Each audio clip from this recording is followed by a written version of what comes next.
Živijo. Živijo. Andrej, moje ime. Jaz sem Peter. No, evo, se vidimo tukaj. Jaz sem bil tukaj le 20 let nazaj, pa sem šel malo pogledati, kakšno imate stanje zdaj, kako je. No, fajn, evo, danes počnemo podobne stvari, kot ste takrat. V bistvu zdaj je to služba, isti način, ker takrat bilo bolj, ne vem, kaj ste takrat, ste pač imeli drugačne uniforme, pa to. Danes so, evo, kot vidiš, tudi malo bolj moderni. Če ozrem po ostalih, takrat ni bilo brat v vojski, ne? Pa vsi do 0,5, pa še kakšen centimeter mogoče striženja, ne? Zdaj pa pač tako, kot je.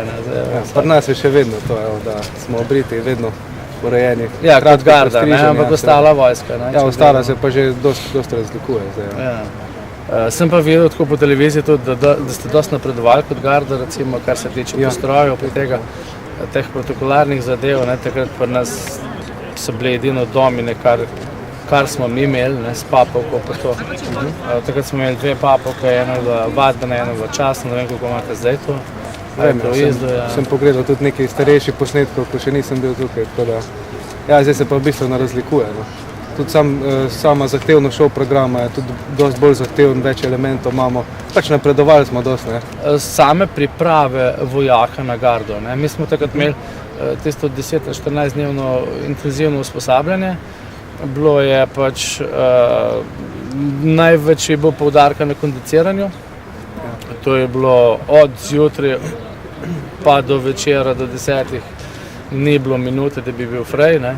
Po mojem naporno, tistih 14 dni je bilo res napornih, ampak pol se ti to obrestuje, ne. Recimo, ko pač le rabiš neko fizično kondicijo, da pač lahko ti stojiš, ne vem, mirno, ne vem, oziroma na mesto odmor po 2-3 ure, recimo. Seveda. Se spomnim, smo na Brniku čakali, mislim, da je bil malezijski predsednik vlade, sneg padal čist po stran, mrzlo bilo, ko 300 hodiljev.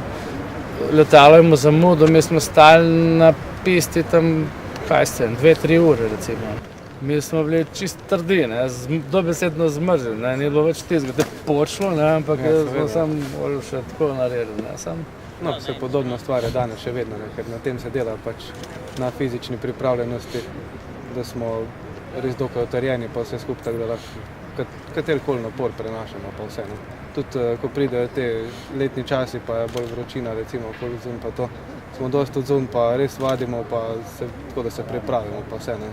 Garde smo se mi bali. Garde smo se bali, zato ker smo vedeli, da tistih 14 dni na začetku je za umret, ne. Ampak, ko pa ti to doživiš, ko enkrat to daš čez, je pa to neizmerna čast, recimo, da si to doživel in da si lahko bil v gardi, da si bil lahko na Pentagonu, da si stražil, da si... Ja, je pa isto to, ko si prej pravil, no je isto zdaj pri nas, ne, dejansko se naše enote, se dosti ljudi iz bojnih enot izogiba, ne, zaradi tega, ker...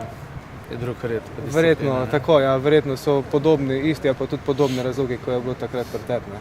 Ja, seveda, je pa posebna čast, ne, se tudi meni osebno, zdaj recimo, sem zelo ponosen tudi, da sem gardist in z veseljem opravljam vse naloge. Tudi tujine imam dosti, recimo, smo obiskali Rusijo, pa v Francijo smo šli, pa Črnogoro, recimo Avstrijo, Budimpešta, povsod smo nastopali, smo prikazali ta posebna postrojila in smo na tak način predstavljali, recimo, državo pa našo enoto.